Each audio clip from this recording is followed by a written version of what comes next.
எல்லாருக்கும் ஓய்வு நாளின் நல்வாழ்த்துக்கள். Wife is the crown of her husband. க்ரௌன்னா என்ன? நம்ம எல்லாம் க்ரௌன்னா என்ன நமக்கு தெரியுது? நம்ம க்ரௌன்னா நம்ம உடனே யார் வச்சுருப்பா க்ரௌனை? ஒன்லி அரசன் தான் வச்சுருப்பாங்க இல்லை? It's a ராயாலிட்டி.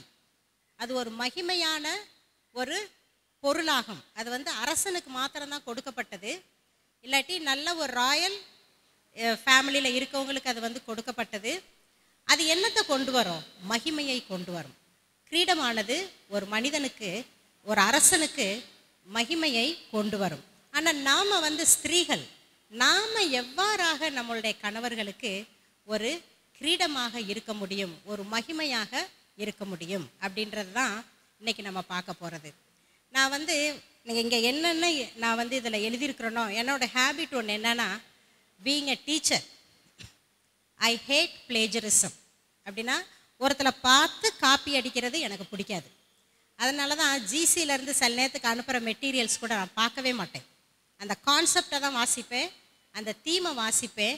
மெசேஜ் எனக்கு கடவுள் பரிசுத்த ஆவியை கொடுத்து எப்படி நான் யோசித்து நான் செயல்படுகிறேனோ அதை தான் என்னோட மெசேஜாக நான் எப்பயுமே போடுறது உண்டு.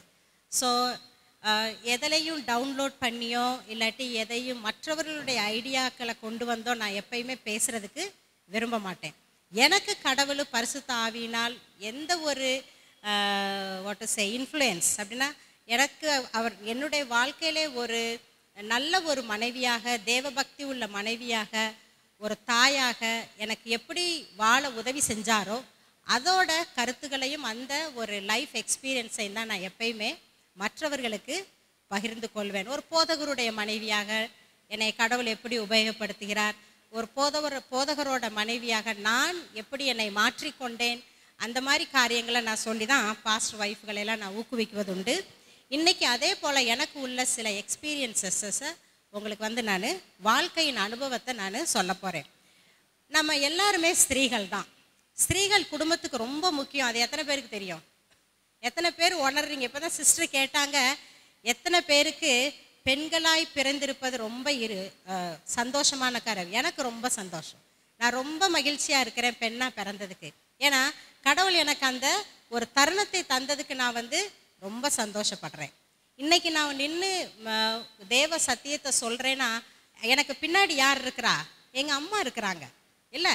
எங்கள் அம்மா அவங்க எங்களை எப்படி எங்களை பரிசு அப்படின்னா, ஒரு கணவனோட என்ன சொல்கிறது, ஒரு உதவி இல்லாமல் எங்கள் அப்பா சின்ன வயசுல இறந்து போயிட்டதுனால எங்களை எப்படி சபையிலேயே வளர்த்து, சபையிலேயே படிக்க வச்சு, சபையிலேயே திருமணம் பண்ணி கொடுக்கணும்னு ரொம்ப இருந்து, ஒரு ஊழியக்காரனுக்கு உவந்த ஒரு மனைவியாக எனக்கு அப்பப்போ எங்கள் அம்மா அறிவுரை சொல்லிக்கிட்டே இருப்பாங்க. அதே போல் முதிர் வயது உள்ள போதகர் மனைவிகள்கிட்ட கூட நான் நிறையா பாடங்களை கற்றுக்கொண்டேன். ஸோ அந்த மாதிரி ஒவ்வொருத்தரோட வாழ்க்கையிலையும், அது ஆணாக இருக்கட்டும் இல்லாட்டி நாம் பெண் பிள்ளைகளாகவே இருக்கட்டும், நம்ம பின்னாடி யார் இருக்கிறாங்க? ஒரு தாய் இருக்கிறாங்க இல்லை? இந்த தாயால் தான் நம்ம எல்லாருமே இவ்வளோ ஒரு நிலைக்கு கொண்டு வரப்பட்டோம். அப்போ நம்மளுடைய தாய் நம்மளுடைய தெய்வீக வாழ்க்கையில் ஒரு கிரீடமாக இருந்ததுனால தான் நாமளே நம்மளை முயற்சி செய்து நம்மளுடைய கணவர்களுக்கு நாம் ஒரு கிரீடமாக இருக்கிறதுக்காக நமக்கு ஒரு ஸ்லாக்கியத்தை கடவுள் தந்திருக்கார். ப்ராவர்ப்ஸ் 12:14 எடுத்திங்கன்னா, அந்த வசனத்தை வாசிக்கிறப்ப, ஃபஸ்ட்டு பாகத்தை வாசிக்கிறப்ப நல்லா தான் இருந்துச்சு எனக்கு. அதே வசனத்தில் பாயிண்ட் பி அப்படின்னா அந்த 2வது பகுதியை வாசிக்கிறப்ப எனக்கே ஒரு விதமான என்ன சொல்கிறது, ஒரு மனசில் ஒரு பயம் வந்தது. எல்லாரும் எடுங்க, நீதிமொழிகள் 12ஆம் அதிகாரம் 4ஆம் வசனம். யாராவது வாசிங்கம்மா. நீதிமொழிகள் 12ஆம் அதிகாரம் 4ஆம் வசனம். எல்லாருக்குமே அந்த முதல் கொடுக்கப்பட்ட ஒரு விளக்கம் பிடிக்கும். அந்த 2வது வருது பாருங்க, என்னது? விவேகமான மனைவியின் பாத்திரம், குணசாலியான ஸ்திரீ தன் புருஷனுக்கு எப்படி இருக்கிறா? ஒரு கிரீடமாக இருக்கிறாள். அப்படின்னா we bring honor to our husband. இப்போ ஒரு ராஜா எப்படி இருப்பார்? அந்த கிரீடத்தை வைக்கிறதுனால தான் அவர் ராஜாவாகி அந்த அரண்மனையில் உட்கார முடியுது. அப்போ அவருக்கு எவ்வளோ ஒரு மதிப்பு இருக்குது. அவருடைய வார்த்தைகளை யாரும் தடுக்கிறது கிடையாது. அவர் என்ன ஒரு ரூல்னாலும் போடலாம், ஒரு எந்தவித ஒரு நற்செய்திகளை செய்யணுன்னாலும் அவர் செய்யலாம். அவருக்கு நிறைய பவர் இருக்கு. இஸ் ஆனர்டு பர்சன் இல்லை. தோ ஹீ இஸ் ஈக்குவல். நம்மளை போல் அவரும் ஒரு சாதாரணமாக மனிதனாக இருந்தாலும் அந்த கிரீடத்தை வச்சு அந்த நாற்காலியில் உட்கார்றதுனால அவர் என்ன ஆயிடுறாரு, ஒரு அரசனாக மாறிடுறார். அப்போ அந்த கிரீடம் வந்து அவருக்கு எவ்வளோ ஒரு வல்லமையையும் ஒரு மரியாதையும் தருது.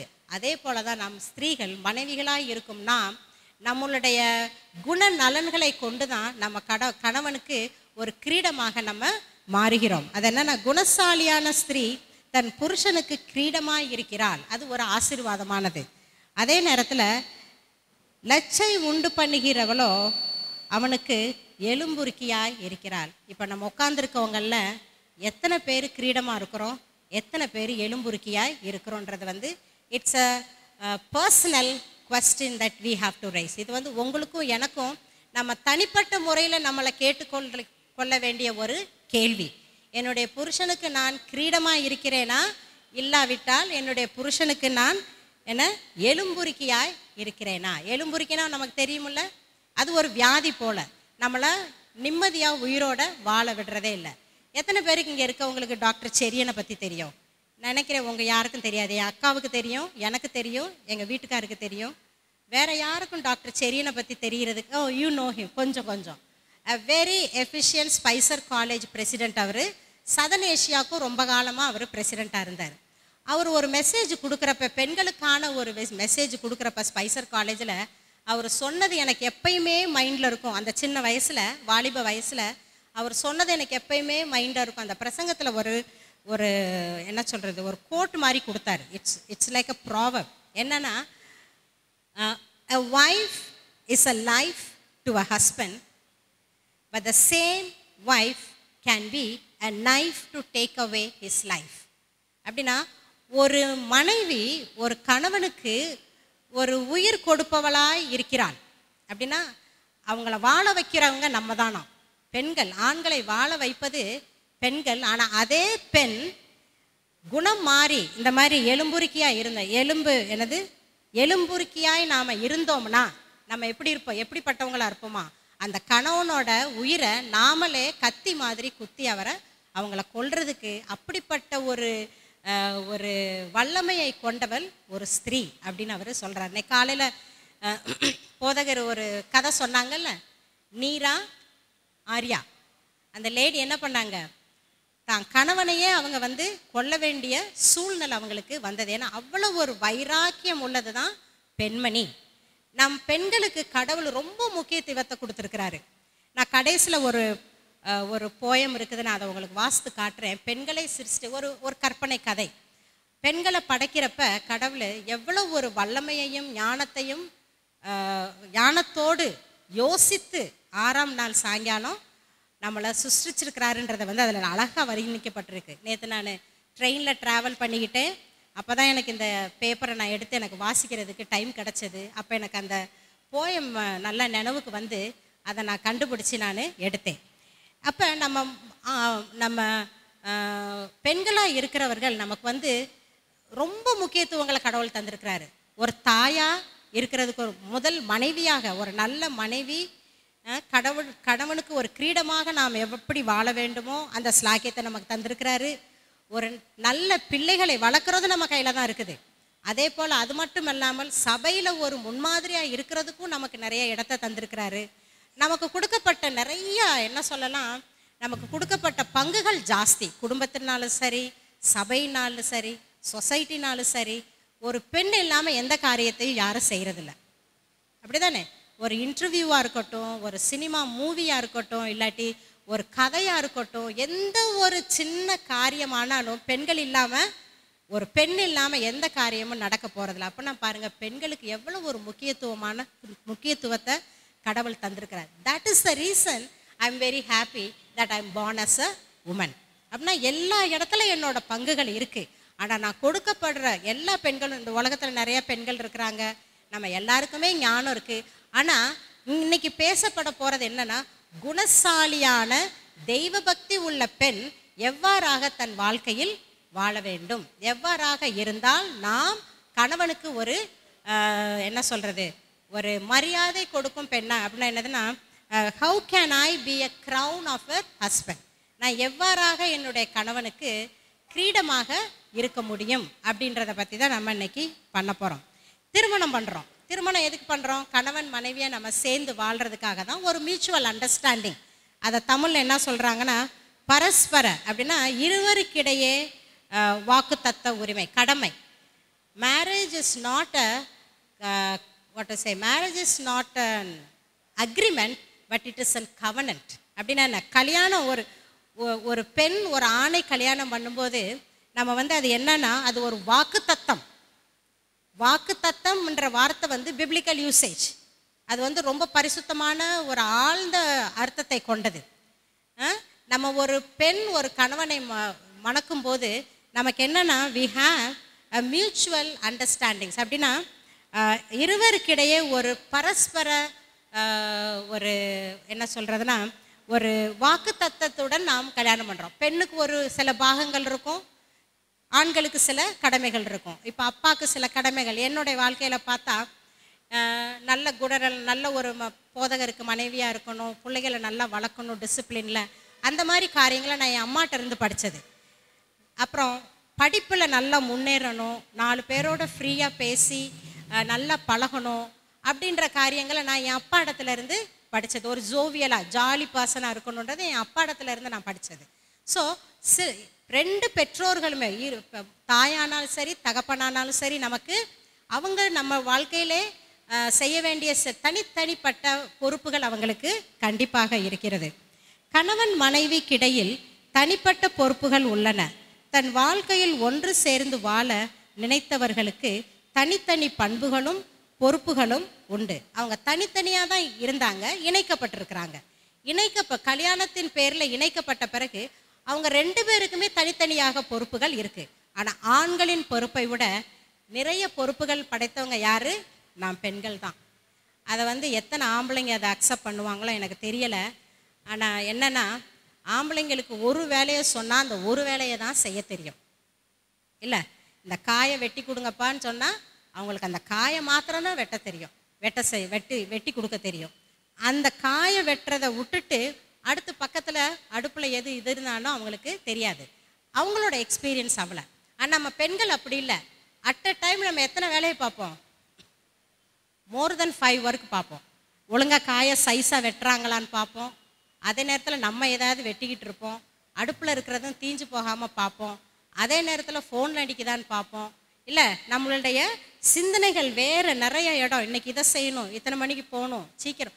நம்மளுடைய சிந்தனை, நம்மளோட மூளை நிறைய ஒரு இதில் வேலை செய்யும். ஆண்களை விட அந்த அந்த என்ன சொல்கிறது, அவ்வளவு ஒரு ஞானத்தை நமக்கு யார் கொடுத்துருக்கா? கடவுள் தான் தந்திருக்கிறாரு. அதனால தான் women are very very special. இன்னொன்று, பெண்களை அவர்கள் செய்யும் வேலைகளை கொண்டு மதிப்பிடக்கூடாது. அப்படின்னா நம்ம காந்தியடிகள், காந்தி தாத்தா நமக்கு நிறையா விமனை பற்றி நிறையா எழுதியிருக்கிறார். அதில் என்ன சொல்லியிருக்கிறாருன்னா, அவர் பெண்களானவர்கள் சரீரத்தில் பலவீனப்பட்டவர்கள். அது கரெக்டு தான். இல்லை, நம்ம இப்போ சாப்பாடு வாங்குறப்ப 2 பிளேட் என்னால் தூக்க முடியல, டக்குன்னு ஒரு பிளேட்டை எங்கள் அண்ணன் கையில் கொடுத்துட்டேன். ஏன்னா 2 பிளேட்டு என்னால் 2 கையில் தூக்க முடியல. நம்ம ஸ்திரீயானவர்கள் என்னன்னா, சரீரத்தால் நாம் பலவீனப்பட்டவர்கள். ஆனால் எதில் நம்ம ரொம்ப ஸ்ட்ராங்காக இருக்கிறவங்க? நம்ம சிந்தனைகளில் நம்ம ரொம்ப பலப்பட்டவர்கள் அப்படின்னு காந்தியடிகளார் சொல்லியிருக்கிறாரு. ஒவ்வொரு அடியிலும் அவள் தன்னைத்தானே, இப்போ நம்ம ஒரு பெண்களை கடவுள் நம்மளை படைச்சிருக்கிறாரு, நமக்கான பொறுப்புகளை கொடுத்துருக்காரு, நமக்கு ஜாஸ்தி பொறுப்புகளை தந்திருக்கிறாரு. குடும்ப காரியங்களை பார்க்கணும், இல்லை கணவனுக்கு குடும்பத்தில் ரொம்ப ஒத்துழைச்சி கொடுக்கணும், பிள்ளைகளை கவனிக்கணும், மற்ற கணவனை சார்ந்த பெற்றோர்கள், சகோதரிகள், சொந்தக்காரங்களையும் நம்ம கவனிக்கணும். அதே நேரத்தில் சபையிலையும் ஒரு நல்ல பங்கு எடுக்கணும். இந்த மாதிரி நிறைய காரியங்களை கடவுள் நமக்கு கொடுத்துருக்கிறப்ப அதில் என்னென்னா, அந்த சமயத்தில் 2 கேள்வி நம்மக்கிட்ட கேட்கணுமா, நம்மளையே நாம் கேட்டுக்கணும். நம்பர் 1, இங்கிலீஷ்லையும் வாசிக்கிறேன், தமிழ்லையும் சொல்கிறேன்.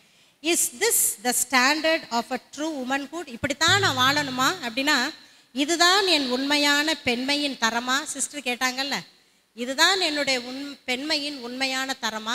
இதுதான் நான் செய்ய வேண்டிய காரியங்களா? கணவனுக்கு கிரீடமாக இருக்கிறது, என் பிள்ளைகளை சரியான வழியிலே வளர்க்குறது, குடும்பத்திற்கு ஒரு நல்ல ஒரு பெண்மணியாக வாழ்வது, திருச்சபைக்கு ஒரு நல்ல சகோதரியாக இருக்கிறது, இதுதான் என்னுடைய பெண்மையின் தரமா? எனது செல்வாக்கை என் வீட்டில் கிறிஸ்துவை போல எப்படி மாற்றுவது? அப்படின்னா கடவுள் எனக்கு கொடுத்துருக்க செல்வாக்கு அது. பெண்மை எனக்கு ஒரு செல்வாக்கு, கடவுள் கொடுத்த செல்வாக்கு.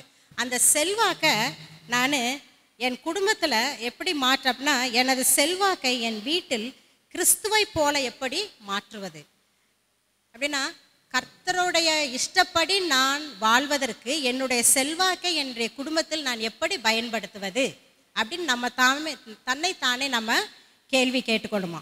இப்போ உன்னதமான ஒரு க்ரௌன் ஆஃப் அவர் ஹஸ்பண்ட்னா அதை இன்னொரு வகையில் நம்ம பார்க்க போனோம்னா, தேவபக்தி உள்ள இல்லாட்டி ஒரு உன்னதமான பெண் கணவனுக்கு கிரீடமாய் இருக்கிறாள். அது எப்படி நம்ம அந்த மாதிரி இருக்க முடியும்? How can you B a crown to your own husband? உன்னுடைய குணநலன்களினால் நீ கணவனுக்கு ஒரு கிரீடமாக இருக்க முடியும்.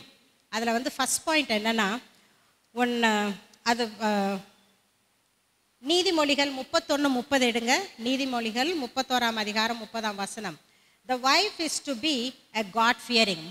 குணநலன் எப்படி? தெய்வ பக்தி உடைய பெண்ணாய் நாம் இருந்தால் கண்டிப்பாக நம் கணவனுக்கு ஒரு கிரீடமாக நாம் இருப்போம். எல்லாத்துக்கும் முதல்ல என்னது? தெய்வ பக்தி. நீங்கள் உங்கள் பிள்ளைகளுக்கு பொண்ணுங்க பார்க்க போவீங்க, இல்லாட்டி உங்கள் பொண்ணுகளுக்கு பையனை பார்க்க போகலாம். அந்த மாதிரி சூழ்நிலை இருக்கிறப்ப இதுதான் உங்களோட முதல் கேட்டகரியாக இருக்கணும். அழகு, கலரு, ஹைட்டு. எனக்கு நிறைய ஸ்டூடெண்ட்ஸ் இருக்காங்க. நான் 25 இயர்ஸ் டீச்சராக வேலை செஞ்சேன். ஹையர் செகண்டரி ஸ்கூலுக்கு டீச் பண்ணேன், கிளாஸஸ்க்கு 11th 12th. இப்போ அந்த பிள்ளைங்கள்லாம் ஒரு பருவம் நிறைந்து வாலிப பிள்ளைகளாக இருக்கிறாங்க. நான் போகிறப்ப அவங்க எனக்கு பொண்ணு பாருங்கள், எனக்கு பையனை பாருங்கன்னு சொல்லிவிட்டு அவங்க மேரேஜுக்காக உரிய ரெஸ்யூமே எனக்கு கொடுப்பாங்க. அதில் பார்க்குறப்ப எனக்கு சில நேரத்துக்கு ரொம்ப ஃபன்னாக இருக்கும். அதை வாசிக்கிறப்ப கழுத்து நீட்டமாக வேணும், முடி நீட்டமாக வேணும், இவ்வளோ ஹைட் இருக்கணும், அப்புறம் என்னென்னமோ போட்டிருப்பாங்க. நான் அதெல்லாம் பார்த்துட்டு அந்த ரெஸ்யூமை வாசித்துட்டு நான் சொல்லுவேன், இப்படிப்பட்ட பெண்ணை உனக்கு பார்க்க முடியாது. வேணும்னா தெய்வ பக்தி உள்ள ஒரு பொண்ணை நான் உனக்கு பார்த்து தரேன், மற்ற எல்லாமே உன் கூட உனக்கு வரும். இந்த காலத்தில் என்னென்னா, they feel that beauty is the most important. ஆனால் பியூட்டிக்கு பின்னாடி இருக்கிறது என்னது? பர்சனாலிட்டி. அப்படி தானே? நம்மளுடைய ஒரு நல்ல குணநலன்கள் தான் நம்மளை ஒரு அழகாக காட்டும். நம்ம குட்டையாக இருக்கலாம், இல்லாட்டி கருப்பாக இருக்கலாம், குண்டாக இருக்கலாம். ஆனாலும் நம்மளுடைய கணவர்களுக்கு ஒரு என்ன சொல்கிறது, ஒரு பிரியமான மனைவிகளாய் நாம் இருப்போம். அதே நேரத்தில் ஒருவேளை நான் பியூட்டியோட நல்ல ஒரு நிறமாக நல்லா அப்படி இருந்தாலும் ஒருவேளை நான் என் கணவனுக்கு ஒரு பிரியமான மனைவியாய் இல்லாமல் கூட போகும். ஸோ அப்போ எது அங்கே முக்கியமான ஒரு இதை ப்ளே பண்ணுது? என்னுடைய குணநலங்கள், நாட் மை பியூட்டி. என்னோட கலரோ என்னோட அழகோ நான் ஒரு நல்ல பெண், என் கணவனுக்கு ஒரு நல்ல மனைவியாக இருப்பதற்கு அது ஒரு காலம் உதவி செய்வதில்லை. நீதிமொழிகள் 31:30 என்ன சொல்லியிருக்குன்னா, சௌந்தரியம் வஞ்சனை உள்ளது, அழகும் வீண், கர்த்தருக்கு பயப்படுகிற ஸ்திரீயோ புகழப்படுவாள். இல்லை, உங்கள் பிள்ளைகளுக்கு நீங்கள் பொண்ணு பார்க்க போகிறப்ப இது ஒன்று தான் உங்கள் மைண்டில் இருக்கணும். தேவ பக்தி உள்ள பெண், அது ஒன்று இருந்தால் போதும். அந்த கேரக்டரில் அது ஒன்று உங்களுக்கு இருந்தால் போதும், ஆட்டோமேட்டிக் எல்லாமே நமக்கு வந்துடும். ஃபஸ்ட்டு இப்படி இருக்கணும் அப்படி இருக்கணும்னு நம்ம என்றைக்குமே நினைக்கக்கூடாது. தெய்வ பக்தி உடைய ஒரு அட்வென்டிஸ்ட் சபையை சார்ந்த ஒரு பெண், அதுதான் நமக்கு ஃபஸ்ட்டு இருக்கிற குணநலன். பெண்ணை பார்க்க போகிறப்ப நம்ம மைண்டில் இருக்கிற குணநலன் இதுதான் நமக்கு ஃபஸ்ட்டு இருக்கணும். அந்த மாதிரி நம்ம போனோம்னா ஆட்டோமேட்டிக்காக அந்த தெய்வ பக்தி குணத்தை உடைய அந்த பெண் தன் வீடை எங்கே கட்டுவா? ஒரு எப்படி என்ன சொல்கிறது, பாறை மேல் கட்டி அவள் கடவுளுக்கு ஒரு நல்ல ஒரு மகிமையை கொண்டு வருவாள். அதே போல் நீங்கள் மத்தேயு 6:33 அதை எடுங்க. மத்தேயு 6:33, முதலாவது தேவனுடைய ராஜ்யத்தையும் அவருடைய நீதியையும் தேடுங்கள், அப்பொழுது எல்லாம் கூட கொடுக்கப்படும். ஃபஸ்ட்டு நமக்கு என்ன இருக்கணும்? எந்த குணநலன் நமக்கு ரொம்ப முக்கியம்? ஒரு கணவனுக்கு ஒரு கிரீடமாக இருக்க வேண்டும் நாம் நினைத்தால் முதல் குணநலன் என்னது? நாம் தேவ பக்தி உள்ள ஒரு பெண்ணாக இருக்க வேண்டும். தேவ பக்தி உள்ள பெண்ணாக இருந்தால் ஆட்டோமேட்டிக்காக கீழ்ப்படிதல் இருக்கும். அது என்னது, சுறுசுறுப்பு இருக்கும். அப்புறம் என்னென்னா வேலை செய்வதற்கு ஒரு ஞானம் இருக்கிற பெண்ணாக நம்ம இருப்போம். அப்புறம் காரியங்களை நல்லா புரிஞ்சு கொள்கிற தன்மை இருக்கும். விட்டு கொடுக்கும் மனப்பான்மை இருக்கும். கணவனுக்கு கண்டிப்பாக கீழ்ப்படிந்து தான் வாழணும்னு இருக்கும். பிள்ளைகளை இந்த மாதிரி தான் நடத்தணும்னு இருக்கும். ஃபஸ்ட்டு நம்மளே we set as an example இல்லை, நாம் தான் நம்ம பிள்ளைகளுக்கு ஒரு ரோல் மாடலாக நம்ம வாழ நினைப்போம். ஸோ உன்னத மனைவியின் பண்புகள் ஃபஸ்ட்டு நமக்கு தேவைப்படுறது என்ன, நாம் தெய்வ பக்தி உள்ள பிள்ளைகளாக இருக்க வேண்டும். அந்த தேவ பக்தி உள்ள ஸ்திரீகளாய் நாம் இருந்தோம்னா automatically we can be called as a crown to our husbands.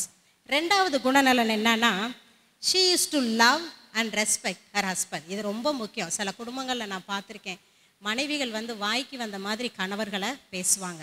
you are grieving the heart of God. நான் நெசமாக சொல்கிறேன், you are grieving the heart of God. எனக்கு ஆண்களை அவமதிக்கிற பெண்களை எனக்கு அவ்வளவா பிடிக்காது. என் மேலே கோவப்படாதீங்க, எனக்கு பிடிக்காது. ஆண்களை அவமதிக்கிற பெண்களை எனக்கு கண்டிப்பாக பிடிக்காது. சிலவங்களுக்கு நமக்கு நல்ல கணவர்கள் கிடைத்திருக்கிறாங்க, சிலருக்கு அது கிடைக்கல. அப்படி இருந்தாலும் ஜபத்தினால் அவங்கள கண்டிப்பாக மாற்ற முடியும். ஜபத்தால் ஆகாத காரியம் எதுவுமே கிடையாது. அப்படின்னா என்னன்னா, இன்னும் உன்னோட கணவன் மாறவில்லைன்னா அதுக்கு யார் காரணம்? நீ தான் காரணம். ஏன்னா நீ சரியாக முழங்கால் படியிட்டு கர்த்தரிடத்துல நீ மன்றாடலை, அவர் மாறணுன்ற நீ நினச்சி நீ போராடலை. அதனால தான் உனக்கு இன்னும் அந்த சோதனை இருக்குது. நம்ம என்ன செய்யணும்னா, கண்டிப்பாக நம்ம கணவர்களை நம்ம மதிக்கணும். அவங்கக்கிட்ட அவங்கள அன்பாக நேசிக்கணும். இதில் கொடுக்கப்பட்டது என்னன்னா, மத்தேயு 7:12 எடுங்க. மத்தேயு 7:12 யாராவது வாசிங்க. ஆதலால் மனுஷர் உங்களுக்கு எவைகளை செய்ய விரும்புகிறீர்களோ அவைகளை நீங்களும் அவர்களுக்கு செய்யுங்கள். இதுவே நியாய பிரமாணமும் தீர்க்க தரிசனமும் ஆகும். எவ்வளோ கிளியராக சொல்லியிருக்குல்ல. அடுத்தவங்க நமக்கு என்ன செய்யணும்னு நம்ம நினைக்கிறோமோ அதை நீ முதல்ல அவங்களுக்கு செய்யி அப்படின்னு நமக்கு கடவுள் கொடுத்துருக்கிறாரு. அது சட்டம்.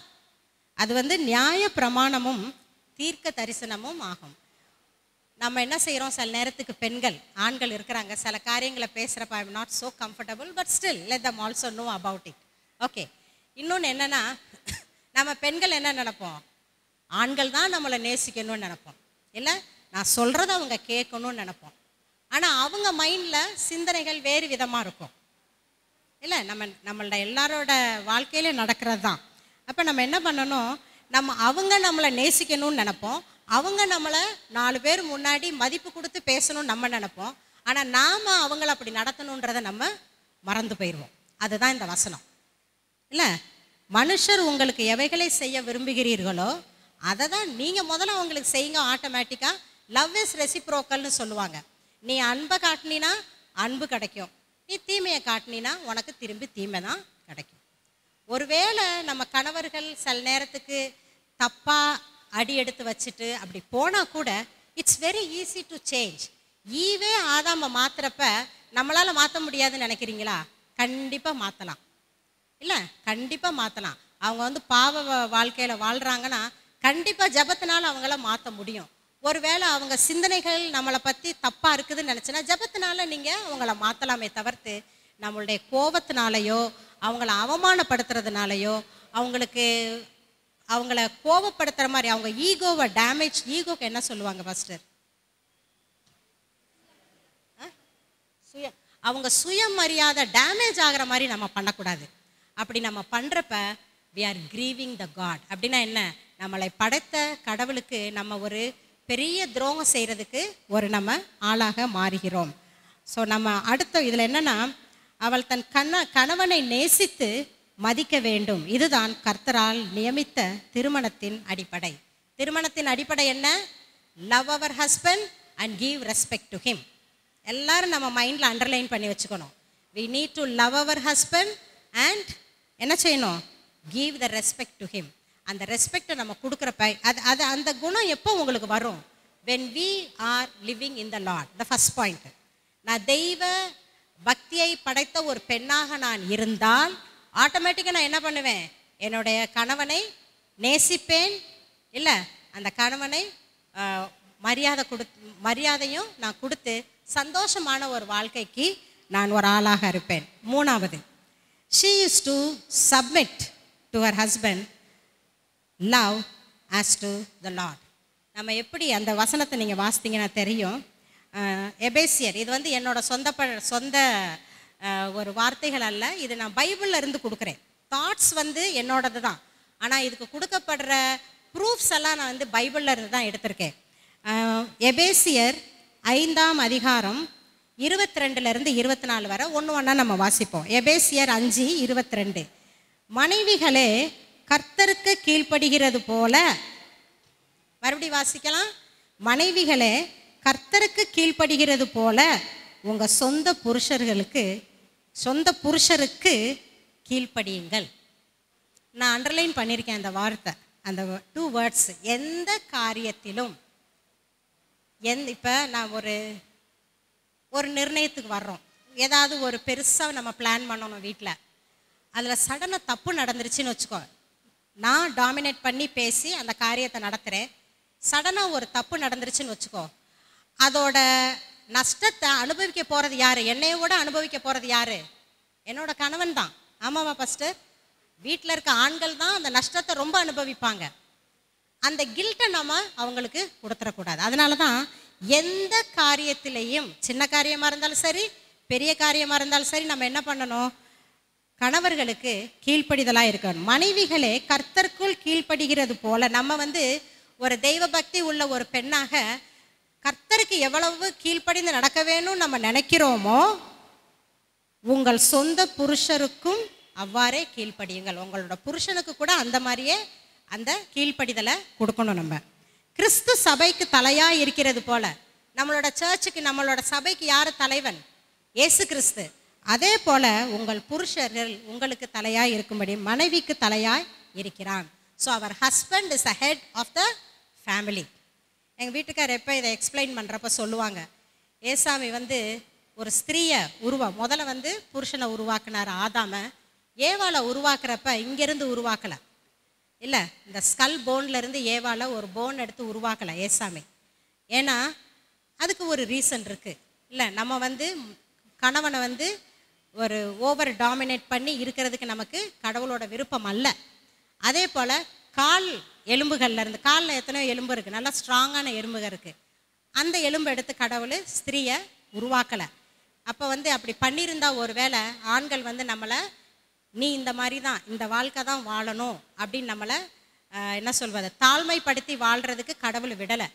நம்ம ரிப் போன்லேருந்து ஒரு போனை எடுத்து, ஒரு எலும்பை எடுத்து நம்மளை, அப்படின்னா என்னன்னா கணவனுக்கு கீழ்ப்படிந்து, சப்மிசிவ் அப்படின்னா என்ன, ஒரு ஒபீடியண்ட்டாக கணவனுக்கு கீழ்ப்படிந்து நம்ம நடக்கணுன்றதான் கடவுளோட கட்டளையாக இருக்கிறது.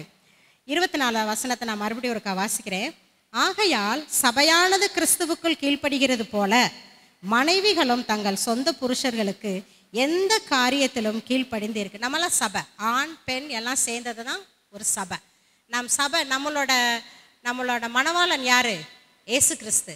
நாம் எல்லாம் சபையோராக அந்த மணவாளனுக்கு எப்படி கீழ்ப்படிந்து நடக்கணும்னு ஒரு கட்டளை இருக்குதோ, அதே போல் ஒரு ஸ்திரீ தன் கணவனுக்கு எந்த காரியத்திலையும் கீழ்ப்படிந்து நடக்க வேண்டும் என்பதை கர்த்தர் உணர்கிறார். ஸோ நமக்கு வேண்டிய உன்னத மனைவியின் பண்புகளில் முதலுது என்னது?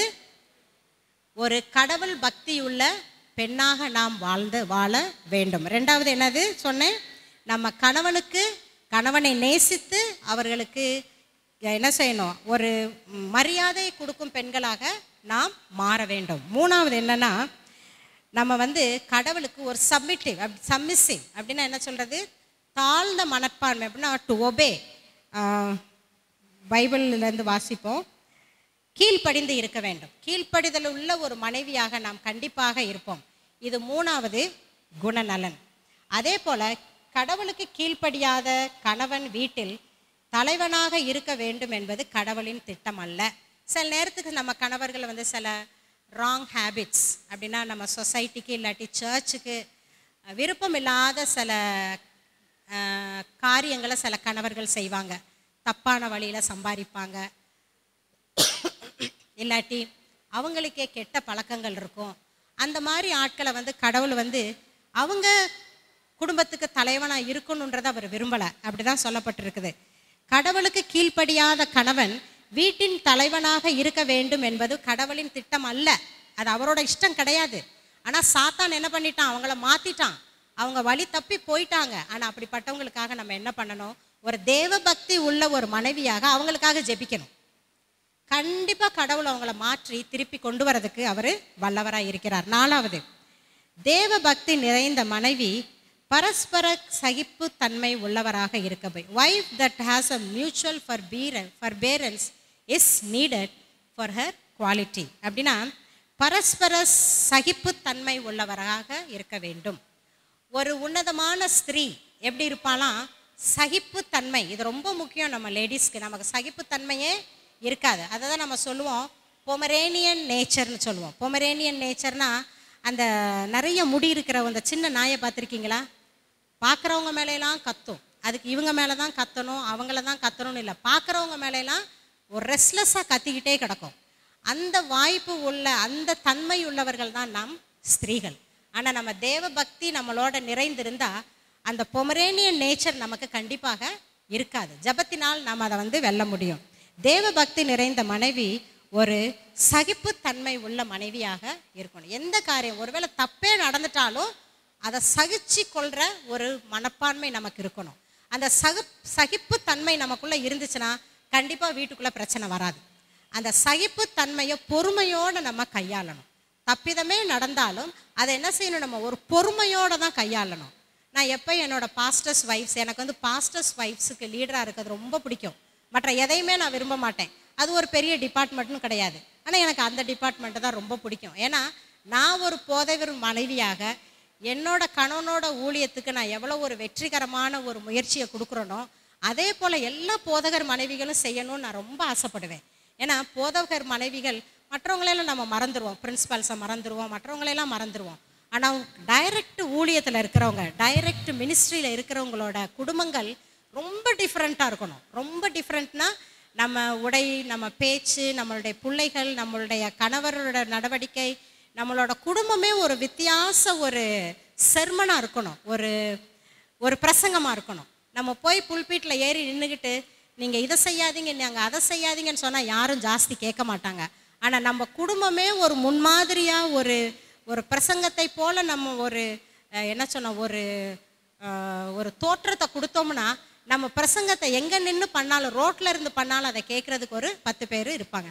அவர் life itself is a sermon to the congregation. அப்படின்னா நம்மளுடைய வாழ்க்கையே, நம்மளுடைய பிள்ளைகளோட வாழ்க்கை, நம்மளோட பண்பு, நம்மளோட பேச்சு திறமைகள், இல்லாட்டி நம்மளோட சாக்ரிஃபைஸ் எல்லாமே ஒரு செர்மனுக்கு ஒரு சமமாக இருக்கும். நான் எப்போ என்னுடைய பாஸ்டர்ஸ் வைஃப்ஸுக்கு நான் சொல்லிக்கிட்டே இருப்பேன். அப்போ நம்ம வந்து நிறைய சகிப்புத்தன்மைகள் நமக்கு இருக்கணும் ஒரு மனைவியாக இருக்கும்போது. ஏன்னா ஒவ்வொரு அட்வென்டிஸ் விசுவாசிகளும் தேவனுடைய ஊழியத்தை செய்கிறவர்கள் தான். அவங்க எந்த ஒரு தொழிலும் பண்ணலாம், அவங்க கடை வச்சிருக்கலாம், இல்லாட்டி அவங்க வந்து எந்த ஒரு துறையில் அவங்க இருக்கலாம்.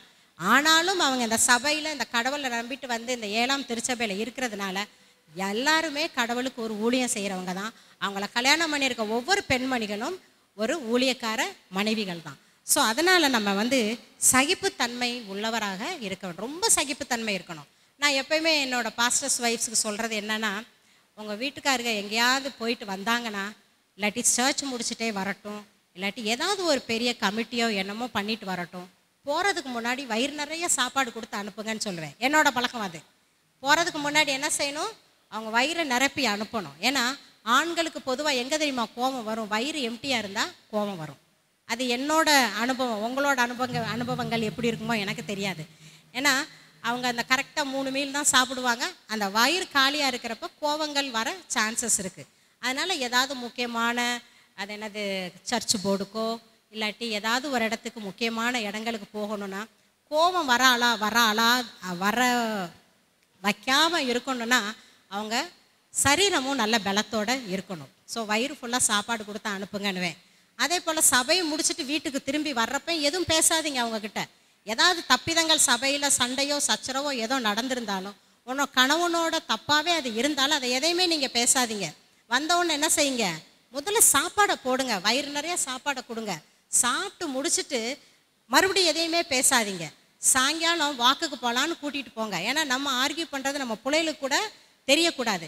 என்னைக்கு நம்ம பிள்ளைங்க வந்து அப்பாவும் அம்மாவும் சண்டை போடுறாங்கன்னு அவங்களுக்கு தெரிஞ்சிச்சோ முடிஞ்சு போச்சு. உங்களை பிள்ளைங்க மதிக்கவே மாட்டாங்க. ஒன்று அம்மாவை மதிக்காமல் போவாங்க, இல்லாட்டி அப்பாவை மதிக்காமல் போவாங்க.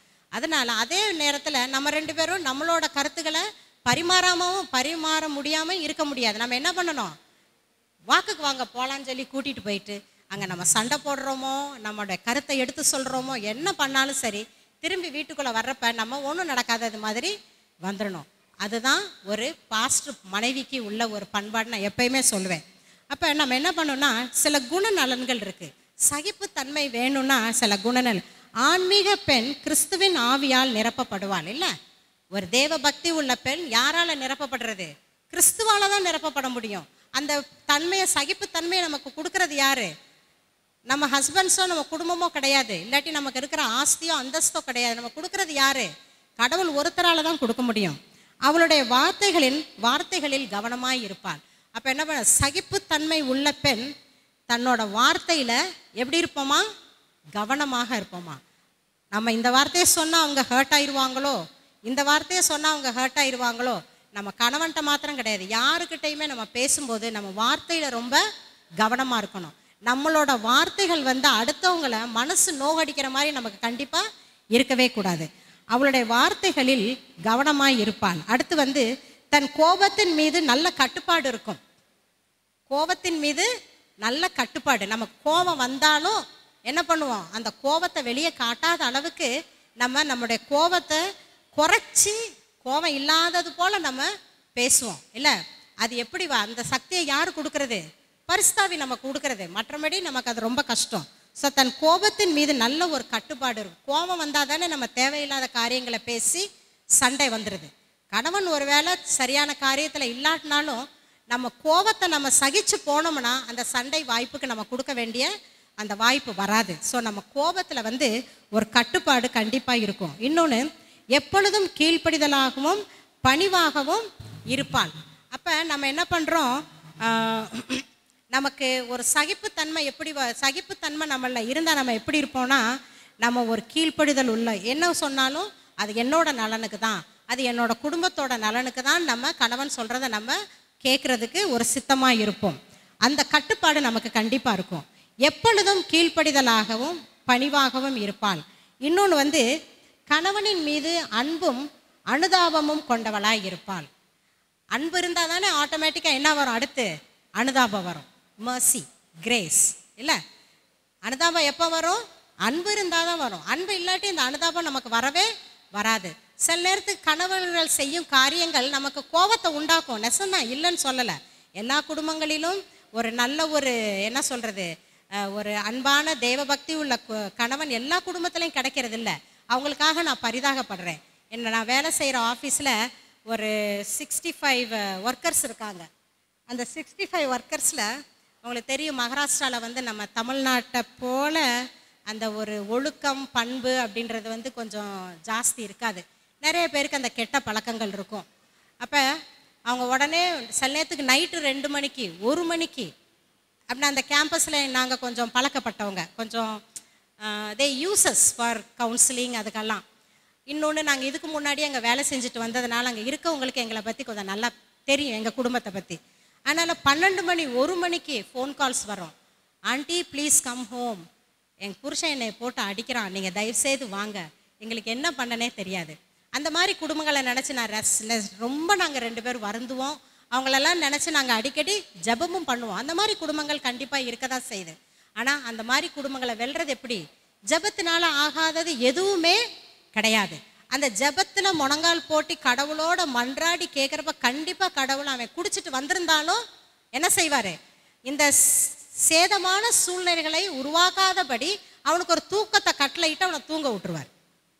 அதுதான் கடவுள் செய்கிற ஒரு நல்ல காரியங்கள். நம்ம வந்து பிளெஸ்ஸிங் இன் டிஸ்கைஸ்ன்னு சொல்கிறோம் பாருங்கள். இன்னொன்று, ஒரு கஷ்டமான ஒரு சூழ்நிலையில் இருந்தாலும், பண கஷ்டத்தில் நம்ம இருந்தாலும், ஒரு வியாதினால் நம்ம துன்பப்பட்டு கொண்டு இருந்தாலும், நம்ம கடவுளோடு நெருங்கி ஜீவிக்கிறப்ப அந்த வியாதி இருந்தாலும் அந்த வீக்னஸில் கூட நம்மளை எந்திரிச்சு நம்மளோட வேலைகளை செய்வதற்கு கடவுள் நமக்கு பலத்தை தருவார்.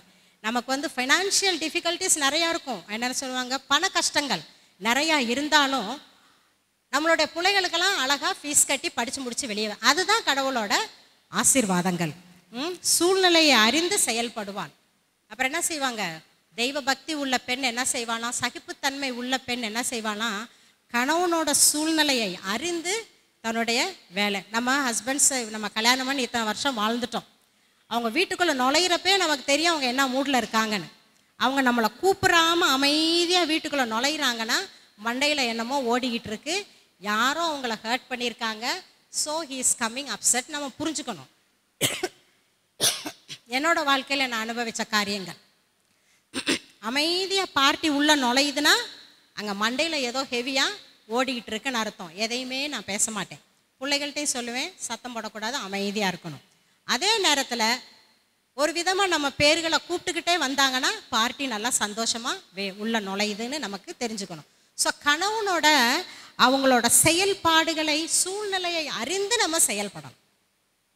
அதுதான் நம்ம ஒரு நல்ல ஒரு மனைவிக்குள்ள குணநலன்கள். உள்ளுக்க நுழைஞ்ச உடனே குலைக்க ஆரம்பிப்போம் பாருங்க, அது ரொம்ப மோசமான நேச்சர். அவங்கள நல்லவங்களையும் அது மாத்திரும்.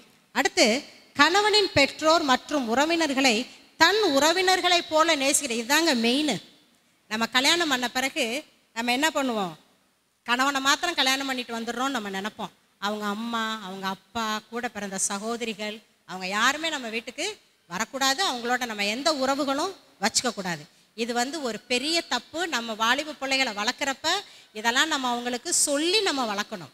அவங்க பெற்றோர், பெண்ணோட பெற்றோர் வந்தாலும் சரி, பெண்ணோட உறவினர் வந்தாலும் சரி, ஆணோட உறவினர் வந்தாலும் சரி, we are all one family. When we marry two children together, we are not alone marrying the girl and the boy, we are marrying the whole family attached. அப்படின்றத பிள்ளைகளுக்கு நம்ம சொல்லி கொடுக்கணும். ரெண்டு தரப்பு பேரண்ட்ஸும் வர்றப்ப சந்தோஷமாக ஏற்றுக்கொண்டு, அப்போ நம்ம ஒரு தெய்வ பக்தி உள்ள ஒரு என்ன சொல்கிறது, சகிப்புத்தன்மை உள்ள ஒரு பெண் என்ன செய்வா, கணவனோட பெற்றோர்களையும் அவருடைய குடும்பத்தையும் நம்ம நேசிக்கணும். இந்த காரியத்தில் ஃபெயில் ஆகிறப்ப தான் நம்ம அட்டர் ஃபெயிலியர் ஆகிடுறோம். ஏன் தெரியுமா, நம்ம ரொம்ப சுயவாதி ஆகிறப்ப நம்ம கணவரோட குடும்பத்தினரை நம்ம ஒரு கௌரவப்படுத்த விரும்புறதில்ல, அவங்க வீட்டுக்கு வந்தால் இஷ்டப்படுறதில்ல. There comes the greatest failure. நம்ம கணவன் மைண்டில் நமக்கு ஒரு விரோதமான ஒரு ஐடியா அவங்களுக்கு வந்துடுது. நம்ம அந்த மாதிரி ஒரு சகிப்புத்தன்மை உள்ள பெண் எப்படி இருப்பானா, கணவனின் பெற்றோர் மற்றும் உறவினர்களை தன் உறவினர்களை போல நேசிப்பாள். இருந்த போதிலும் நமக்கு இவ்வளோ பேர்டன்ஸ் இருக்குது இல்லை, அஸ் அ உமன் நமக்கு இந்த மாதிரி கணவனோட பெற்றோர் குடும்பத்தை நம்ம நேசிக்கிறப்ப, நம்மளோட குடும்பத்தை கணவன் நேசிக்கிற மாதிரி நடந்து கொள்வது யார் கையில் தான் இருக்குது, நம்ம கையில் தான் இருக்குது. கணவனோட குடும்பத்தை மாத்திரம் நாம் நேசிக்கிறது இல்லை, நம்ம கணவனும் நம்மளோட குடும்பத்தை நேசிக்கிறோம்னா அது யார் கையில், அவங்க கையில் கிடையாது, நம்ம கையில் தான் இருக்குது. ஸோ இதெல்லாம் சகித்து வளைஞ்சி கொடுத்து போகிறது தான் தெய்வ பக்தி உள்ள ஒரு ஸ்திரீக்கு உள்ள சகித்து போகும் குணமாகும்.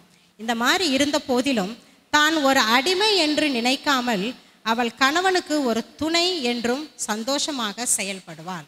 இவ்வளோ ரெஸ்பான்சிபிலிட்டி எனக்கு இருந்தாலும் நான் ஒரு அடிமை கிடையாது. I am not a born servant. I am a support to my husband. I have to shoulder him in his work. அதுதான் ஒரு நல்ல ஒரு சகிப்புத்தன்மை உடைய ஒரு பெண்ணுக்கு ஒரு அழகு. ஐந்தாவது என்னன்னா, she will be well adjusting to the family difficulties. அப்படின்னா தெய்வ பக்தி உள்ள ஒரு மனைவி தன் குடும்ப கஷ்டங்களை நன்கு அனுசரித்து கணவனுக்கு துணையாய் இருப்பாள்.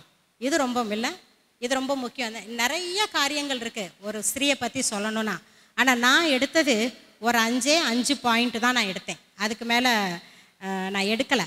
ஏன்னா ரொம்ப ஜாஸ்தியாக சொல்கிறது ரொம்ப நல்லது. நமக்கு எது முக்கியமாக, நம்ம ஸ்பிரிச்சுவல் லைஃபுக்கு எது முக்கியமோ அதான் தேவ பக்தி நமக்கு இருந்தால் எல்லாம் ஆட்டோமேட்டிக்காக வந்துடும். அந்த தேவ பக்திக்கு எது முக்கியமோ அந்த மாதிரி ஒரு பாயிண்ட்ஸை தான் நான் உட்காந்து சிந்திச்சு எடுத்தேன். ஸோ தெய்வ பக்தி உள்ள மனைவி தன் குடும்ப கஷ்டங்களை நன்கு அனுசரித்து கணவனுக்கு துணையாய் இருப்பாள். கணவனை திருடன் ஆக்குறதும் கடனுக்குள்ளே ஆக்குறது யார் தானா? மனைவி தானா. ஏன்னா அவங்க கொண்டு வர சம்பாத்தியத்துக்குள்ளே நம்ம வாழணும்னு நினச்சோம்னா அவங்கள குழிக்குள்ளே தள்ளாமல் இருப்போம்.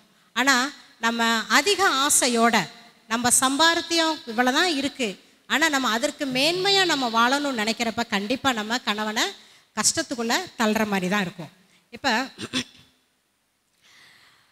நம்ம கல்யாணம் பண்ணுறப்ப சில அது என்ன சொல்லுவோமா, ஓத்துக்கு என்ன சொல்லுவோம், கல்யாணம் பண்ணுறப்ப உறுதிமொழி எடுக்கிறோம்ல.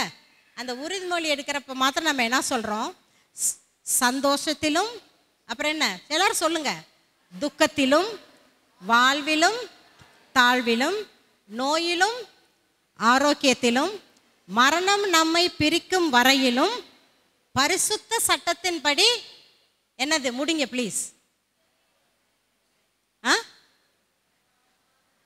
நான் உனக்கு மாத்திரம் மனைவியாக இருப்பேன். இல்லை, சந்தோஷத்திலும் துக்கத்திலும் வாழ்விலும் தாழ்விலும் நோயிலும் ஆரோக்கியத்திலும் மரணம் நம்மை பிரிக்கும் வரையிலும் நான் உன்னோட மனைவியாக உனக்கு உண்மையாய் நான் இருப்பேன்னு சொல்லிட்டு ஏதோ சின்ன கஷ்டம் வந்தப்ப அவங்கள நம்ம விட்டுட்டா எப்படி? அது நல்லதா? கடவுள் இஷ்டப்படுவாரா? இல்லை. அதனால் நம்ம என்ன செய்யணும், பணக்குறைவில் இருந்தாலும் சரி பணம் நிறைவாக நமக்கு இருந்தாலும் சரி, நம்ம கணவன் நம்ம கையில் 10,000 கொடுத்து நீ வாழ்க்கையை நடத்த சொன்னாலும் சரி, 50,000 கொடுத்து வாழ்க்கையை நடத்த சொன்னாலும் சரி, அவங்களுக்கு நம்ம கொடுக்கப்படுற அன்பும் மரியாதையும் என்றைக்குமே என்ன செய்யக்கூடாது, மாறவே கூடாது. அதுதான் ஒரு தெய்வ பக்தி உள்ள பெண்ணோட இது. வசதி வாய்ப்புகள் இருந்தாலும் இல்லாட்டி கணவனுடைய வாழ்க்கையிலே குறைபாடுகள் இருந்தாலும் அவர்கள் நம்ம என்ன செய்யணும், குறைவில்லாமல் நேசிக்க வேண்டும். குழந்தைகள் வளர்ப்பிலும் நம்மளுடைய பலன் இருக்க வேண்டும். குழந்தைகள் வளர்ப்புன்றது நான் என்னோட வாழ்க்கையில் நான் மெயினாக ஹஸ்பண்ட்ஸை ப்ளேம் பண்ணவே மாட்டேன். ஏன்னா அவங்களுக்கு கொடுக்கப்பட்ட அனுபவங்கள் இல்லை, அவங்களுக்கு கொடுக்கப்பட்ட பொறுப்புகள் வேறு. குழந்தைக்கு ஃபீஸ் கட்டணும், குழந்தைகளுக்கு துணிமணி எடுத்து கொடுக்கணும், குழந்தைகளுக்கு சாப்பாடு போடணும், அந்த மாதிரி பொறுப்புகள் கணவர்களுக்கு உண்டு. ஆனால் குழந்தைகளோட குணநலன்களும் அவர்களோட தேவபக்தியில் வளர்ப்பு தன்மையும் அவங்கள படிப்பு காரியங்கள்ல யாரு தான் முக்கியம், தாய் தான் முக்கியம். அவங்க மேலே ப்ளேம் பண்ணாமல் நாம தான் அவங்கள நெசமாக ஒரு நல்ல ஒரு வாழ்க்கை வாழ வைக்கணும். குழந்தைகள் வளர்ப்புகள் நமக்கு ரொம்ப முக்கியமானது. இன்னொன்று, குடும்ப தொடர்பான அனைத்து கடமைகளிலும் ஒரு நல்ல மனைவியாக கணவனோடு சேர்ந்து செயல்பட வேண்டும். கணவனுக்கு ஒரு கஷ்டம் இருந்தால் அவங்க முகத்தை பார்த்தே நம்ம தெரிஞ்சுக்கணும், ஏதோ மைண்டில் அவங்களுக்கு டிஸ்டர்பன்ஸ் இருக்குது, நல்லா தெரியும். ஏன்னா இவ்வளோ காலம் நம்ம வாழ்ந்துருக்கோம்ல அவங்களோட வாழ்கிறப்ப அவங்க பக்கத்தில் உட்காடுறப்ப நமக்கு தெரியாதா, அவங்க முகத்தை பார்க்குறப்ப தெரியாதா முகம் வாடி போயிருக்கு, ஏதோ ஒரு பிரச்சனை இருக்குது அப்படின்னு சொல்லிட்டு அவங்களுக்கு அதை என்ன அவங்க மனசை ஃபஸ்ட்டு என்ன பண்ணணும், ஒரு பாட்டு பாடி ஜெபம் பண்ணணும், வாங்க அவ்வளோதான் முடிஞ்சு போச்சு. நீங்கள் நல்ல ஒரு பாட்டு பாடி ஒரு நல்ல ஒரு ஜபத்தை, ஒரு கண்ணீரோட ஒரு ஜபத்தை முழங்கால் போட்டு 2 பேரும் ஜபிச்சிருங்க. அதுக்கு பிறகு அவங்க நல்லா தூங்கிடுவாங்க. நம்ம தான் யோசித்துக்கிட்டே இருப்போம் இல்லை, அவங்களுக்கு மைண்டில் இருக்கிற பேர்டனெல்லாம் நம்மகிட்ட கொட்டிட்டு நம்ம நல்ல ஒரு அழுது ஜோம் பண்ணுவோம், அவங்க நல்லா தூங்கிடுவாங்க. அதுக்கு பிறகு தான் நம்ம இவங்க இப்படி செஞ்சாங்களா, அவங்க அப்படி சொன்னாங்களா அப்படின்றத நம்ம பெண்கள் யோசிப்பாங்க. கரெக்டாக இல்லையா? ஸோ அந்த மாதிரி என்ன பண்ணணும், அவங்களோட மூமெண்ட்ஸ், அவங்களோட டெம்பரமெண்ட்ஸை நம்ம வாட்ச் பண்ணிக்கிட்டே இருந்து அவங்களுக்கு ஒரு உதவி செய்கிறவங்களா இருக்கணும். கணவனால் ஒரு கொட்டேஷன் நான் வாசித்தேன், எனக்கு ரொம்ப பிடிச்சிச்சு அந்த கொட்டேஷன். அது என்னென்னா, கணவனால் நேசிக்கப்பட்ட பெண் அன்பில் வளர்வாள். கணவனால் நேசிக்கப்பட்ட பெண் அன்பில் வளர்வாள். அந்த கணவன் நம்மளை நேசிக்கணும்னு நம்ம நினைக்கிறப்ப நம்ம எவ்வளோ சாக்ரிஃபைஸ் அவங்களுக்கு பண்ணணும். இப்போ ஒரு குழம்பு வைக்கிறோம், அந்த குழம்பு சமையல் பண்ணுறப்ப அது டேஸ்டியாக இருக்கணும்னா சும்மா எல்லாத்தையும் கரைச்சி சட்டியை எடுத்து அடுப்பில் வச்சுட்டா அந்த குழம்பு டேஸ்ட்டாக வந்துருமா? சொல்லுங்கள் பெண்கள். இல்லை, அதுக்குன்னு நம்ம நிறைய காரியங்களை செய்யணும். அந்த மசாலையை அரைச்சி போட்டால் அந்த குழம்பு டேஸ்ட்டாக இருக்கும். அந்த வெங்காயத்தை பொறுமையாக ஃபுல்லாக வைக்காமல் சிம்மில் வச்சே வதக்கணும்னா அந்த வெங்காயத்தோட தன்மை மாறி அது ஒரு நல்ல டேஸ்ட்டை கொடுக்கும். அது என்னென்ன இன்க்ரீடியன்ட்ஸ் நம்ம ஒரு பொறுப்பை ஆட் பண்ணணுமோ அந்த மாதிரி ஆட் பண்ணால் தான் அந்த குழம்புல டேஸ்ட் வரும். சும்மா சோம்பேறித்தனமாக எல்லாத்தையும் கலந்து இப்போ அடுப்பில் வச்சிட்டோம்னா அது நல்லா இருக்குமா? இல்லை. அதே போல் தான் நம்மளோட வாழ்க்கையும். நம்ம வாழ்க்கையில் வந்து ஒரு நல்ல மனைவியாக இருக்கணும்னா நிறைய சாக்ரிஃபைஸ் பண்ணணுங்க. நெசமாக சொல்கிறேன். தூக்கத்திலேருந்து, சாப்பாட்டிலேருந்து, நம்மளோட சுகங்கள்லேருந்து நம்ம நிறைய காரியங்கள் இருக்குது. நம்ம பெண்கள் வந்து சாக்ரிஃபைஸ் பண்ணணும். அதெல்லாம் பண்ணாதான் நம்ம வந்து ஒரு கிரீடமாக ஆகிறதுக்கு ஒரு வாய்ப்பாக இருக்கும். கணவனால் நேசிக்கப்பட்ட பெண் அன்பில் வளருவாள். எனக்கு இந்த கொட்டேஷன் ரொம்ப பிடிச்சிச்சு. அடுத்து, மனைவியால் மதிக்கப்பட்ட ஒரு கணவன் மிகவும் மரியாதைக்குரியவனாக மாறுவான். எவ்வளோ பியூட்டிஃபுல்லாக இல்லை? எல்லாருக்கும் புரிஞ்சா நான் இங்கிலீஷில் வாசிக்கிறேன். A woman who loved by her husband will grow in loveliness. இல்லை பாஸ்டர், நல்லா இருக்கா? இங்கிலீஷில் வாசித்தா ரொம்ப இல்லை? A woman who loved by her husband will grow in loveliness. Every day she will look lovely to her husband. ஒவ்வொரு நாளும் உன் கணவன் உன்னை பார்க்குறப்ப நீ ஒரு அழகிய பெண்ணாகவும் ஒரு நல்ல ஒரு பர்சனாலிட்டி இருக்க பெண்ணாகவும் மனைவியாகவும் அவங்களுக்கு தெரியும். You grow in loveliness. அவங்க மனசை நிறைய என்ன சொல்லுவோம், கேப்சர் பண்ணியிருப்போம் நம்ம. அதே நேரத்தில் a man respected by his wife will become more respectable. அப்படின்னா உன் கணவனை நீ வந்து ரொம்ப ரெஸ்பெக்ட்ஃபுல்லாக, ரொம்ப மரியாதையோடு நீ அவங்கள ட்ரீட் பண்ணியிருந்தா அவர் ஒரு சொசைட்டியில் ஒரு மரியாதைக்குரியவனாக இருப்பான். அப்போ நம்ம கணவனோட மரியாதையை குறைக்கிறதும், கணவனோட மரியாதையை வந்து ஒரு சீர்கெட்ட தன்மைக்கு ஆக்குறதும் யார் கையில் தான் இருக்குது? நம்ம கையில் தான் இருக்குது. நம்ம கணவனோட கண்ணுக்கு ஒரு லவ்லியாக காணப்படுறதும் ஒரு அழகு இன்மையாக காணப்படுறதும் யார் கையில் தான் இருக்குது? நம்ம கையில் தான் இருக்குது. இந்த கடைசி பாயிண்ட் என்னன்னா, she will build confidence in her husband. இது ரொம்ப முக்கியம். என் மனைவி எது செஞ்சாலும் எனக்கு அது நல்லதாக தான் இருக்கும் அப்படின்னு எத்தனை பேரோட கணவர்கள் நினைப்பாங்க? எல்லா கணவர்களும் மனைவி சொல்கிற காரியங்களை கேட்க மாட்டாங்க. அது உண்மைதான். அது ஏன்னா நம்ம சொல்கிற முறையில் நம்ம சொல்கிறதில்ல. வந்து இன்னும் ஒரு மாதிரி அவங்க ஈகோவை டேமேஜ், அவங்க சுயமரியாதையை டேமேஜ் பண்ணுற மாதிரி நம்ம பிஹேவ் பண்ணக்கூடாது. நல்லா அவங்கள உட்கார வச்சு நல்லது கெட்டது ரெண்டையும் எடுத்து தனித்தனியாக பொறுமையாக ஜபத்தோடு நம்ம சொன்னோம்னா கண்டிப்பாக நம்ம சொல்கிறது கரெக்டாக இருந்தால் அவங்க கண்டிப்பாக ஏற்றுக்கிடுவாங்க. இல்லை, அதுதான் building a confidence in a husband. ஏன்னா பர்டிகுலர் நம்ம சில என்ன கணவர்கள் என்ன செய்வாங்க, மனைவிகள் செய்து கொடுக்குறது எல்லாத்தையுமே அன்பாக எல்லாத்தையுமே சாப்பிட்ருவாங்க. அதில் என்ன இருக்குன்னு கூட அவங்களுக்கு தெரியாது, டேஸ்ட்டாக இருந்தால் போதும். ஆனால் சில நேரத்தில் சில கணவர்கள் என்ன பண்ணுவாங்கன்னா அந்த மாதிரி கிடையாது. இல்லை, ஒரு மாதிரி அவங்கள மனைவிகளை ஹர்ட் பண்ணுற மாதிரி பேசுவாங்க. அப்படின்னா என்னென்னா, they have no confidence in you. Building up confidence is very very important. ஒரு சிநேகிதர்களாக இருக்கட்டும், பிள்ளைகளாக இருக்கட்டும், கான்ஃபிடென்ஸ் கிரியேட் பண்ணுறதுனா ரொம்ப ரொம்ப முக்கியம். அங்கே தான் நமக்கு சக்ஸஸே இருக்குது. ஒரு பெண்மணியோட சக்ஸஸ் வந்து it's in creating confidence in the husband's mind about you. அதுதான் நமக்கு தேவையான ஒரு குணம். ப்ராவர்ப்ஸ் அப்படின்னா நீதிமொழி 31ஆம் அதிகாரம் 10-12 வசனங்கள் எடுங்க. நீதிமொழிகள் 31:10-12. குணசாலியான ஸ்திரீயை கண்டுபிடிப்பவன் யார்? அவளுடைய விலை முத்துக்களை பார்க்கிலும் உயர்ந்தது. நிறைய பெண்கள், இந்த உலகமே ஒவ்வொரு குடும்பத்திலும் பெண்கள் இருக்காங்க. ஆனால் குணசாலியான பெண்கள் இருக்காங்களா? ஒரு பர்ஃபெக்ட் உமன் இருக்குதா? அதுதான் ரொம்ப முக்கியமானது. எல்லாருக்குமே உமன் கிடைக்கும், கல்யாணம் பண்ண போகிற எல்லாருக்குமே ஒரு பெண்மணி கிடப்பா கல்யாணம் பண்ணுறதுக்கு. ஆனால் தெய்வ பக்தி உள்ள குணசாலியான ஒரு பெண் யாருமே பர்ஃபெக்ட் இல்லை.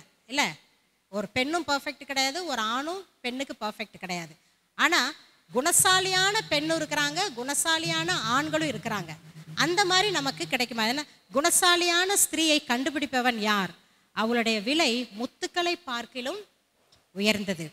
11வது வசனம், அவள் புருஷனுடைய இருதயம் அவளை நம்பும். இதுதான் கான்ஃபிடென்ஸ்.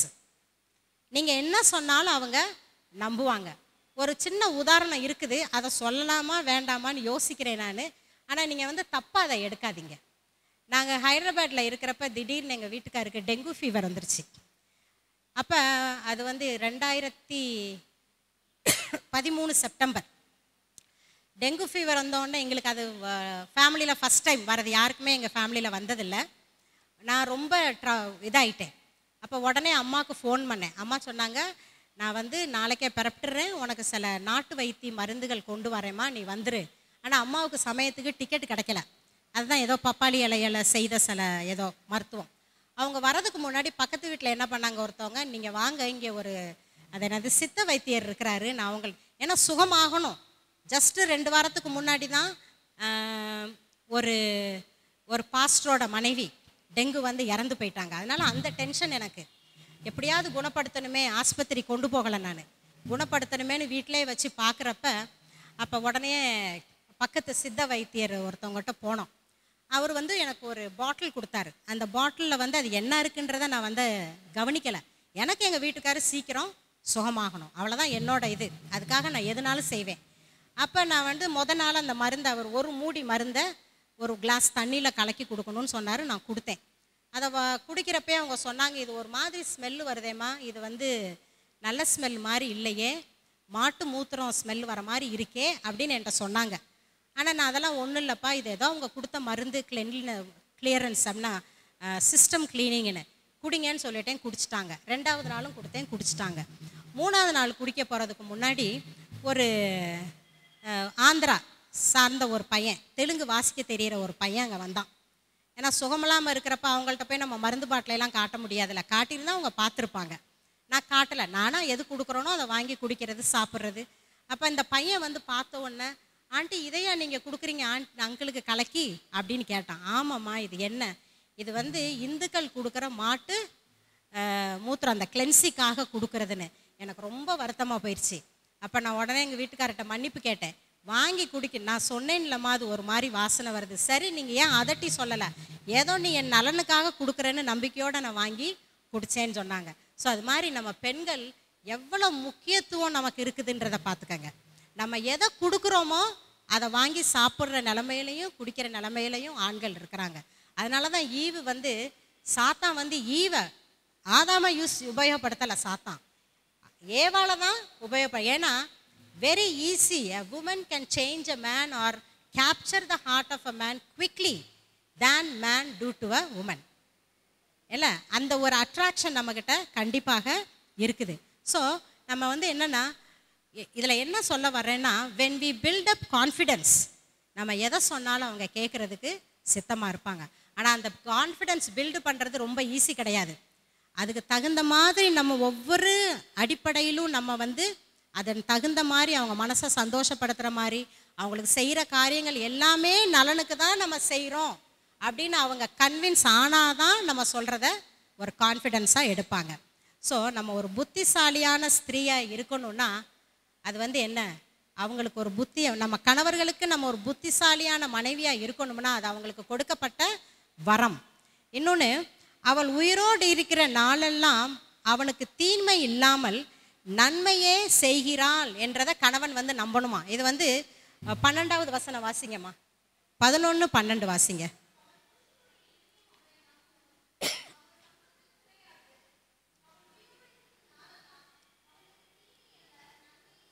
இதை வந்து நம்ம கணவர்கள் கண்டிப்பாக நம்பணும்.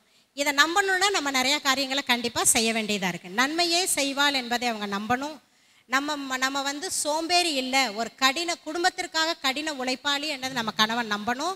அதே நேரத்தில் நம்ம வந்து சிக்கனமான பெண்கள், அவங்கள வந்து தன்னுடைய ஐஸ்வர்யத்தை வேஸ்ட் பண்ணுறவங்க இல்லைன்றதை அவங்க நம்பணும். காரியங்களை தள்ளி போடும் சோம்பேறி அல்ல அப்படின்றத அவங்க நம்பணும். கணவனின் பெற்றோரை, அவங்களோட பெற்றோர்களை நேசிக்கிற மனைவி அப்படின்னு அவங்க நம்பணும். தன் வாயை ஞானம் விளங்க திறக்கிறாள் அப்படின்னா நம்ம வாயை திறந்தாலே ஒன்லி ஞானம் வெளியே வரணும், நல்ல காரியங்கள் அப்படின்றத அவங்க நம்பணும். அடுத்து பிள்ளைகளை தெய்வ பக்தியில் வளர்க்குறவள் அப்படின்னு அந்த நம்பிக்கையெல்லாம் அவங்களுக்கு நம்ம ஊட்டினாதான் நம்ம சொல்கிறதுல அவங்களுக்கு வந்து ஒரு கான்ஃபிடென்ஸ், நம்பிக்கை கண்டிப்பாக வருது.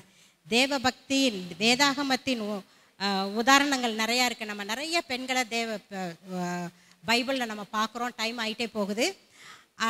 அவங்க ஒவ்வொரு பெண்மணிகளுக்கும் ஒவ்வொரு பாத்திரங்கள் கொடுக்கப்பட்டிருக்கு. அந்த எல்லா பாத்திரங்களும் கலந்து நாமள காணப்படணுன்றதான் கர்த்தரோட ஆசையாக இருக்குது. இன்று நாம் ஒரு நோக்கத்திற்காக கர்த்தரால் அழைக்கப்பட்டுள்ளோம். ஒவ்வொரு பெண்மணிகளும் நம்ம என்னன்னா கர்த்தரால் அழைக்கப்பட்டிருக்கிறோம். நம்ம கணவனுக்கு நம்ம தான் மனைவி ஆகணும்னு அது கர்த்தரால் அழைக்கப்பட்ட ஒரு வரம். நம் கணவனோடு சேர்ந்து ஒரு சிறிய தெய்வீக குடும்பத்தை உருவாக்க கடவுள் நம்மளை அழைத்திருக்கிறார். நம்ம கடவுளோடு சேர்ந்து ஒரு godly family on the sinful earth, இந்த பாவப்பட்ட உலகத்தின் மீது ஒரு தெய்வ குடும்பத்தை நாம் என்ன செய்யணும், உருவாக்கணுன்றதுக்காக நம்ம 2 பேரையும் கடவுள் சேர்த்திருக்கிறாரு. Justice crown identifies a man as a royalty to others. Likewise, a good woman does the same by bringing her husband honor and dignity. அப்படின்னா நம்ம ஒரு ஒரு கிரீடம், ஒரு ஒரு ஒரு ஆணுக்கு கிரீடம் வைத்தால் அவங்க சொசைட்டியில் எவ்வளோ ஒரு, நம்ம 31வது அதிகாரத்தில் வாசித்தோம்னா தெரியும், ஒரு என்ன சொல்கிறது, கிரீடமாக இருக்கும் ஒரு மனைவியை கொண்ட கணவன் வந்து வீதியில் போய் உட்காந்தா எல்லாரும் அவரை மதிப்பாங்களாம். இன்னும் வாசிச்சிட்டே இருங்க, ரொம்ப நல்லாயிருக்கும். அந்த மாதிரி நம்மளுடைய கணவனுக்கு ஒரு மதிப்பை தேடி தரணும்னா, கர்த்தருக்குள் ஒரு மதிப்பை தேடி தரணும்னா நம்ம கண்டிப்பாக எப்படி இருக்கணும், ஒரு விவேகமான ஒரு தெய்வ பக்தி உள்ள பெண்ணாக இருந்தால் மாத்திரம்தான் நமக்கு அது முடியும். இன்றைக்கி கொடுக்கப்பட்ட நான் உங்கள்கிட்ட பேசுனது ஒவ்வொன்றும் என்னுடைய வாழ்க்கையில் நான் எக்ஸ்பீரியன்ஸ் ஆனது. உங்களுக்கு இது பயனாக இருக்கும்னு நம்பி இந்த நேரத்தை கொடுத்தவர்களுக்காக ரொம்ப நன்றி. Thank you so much.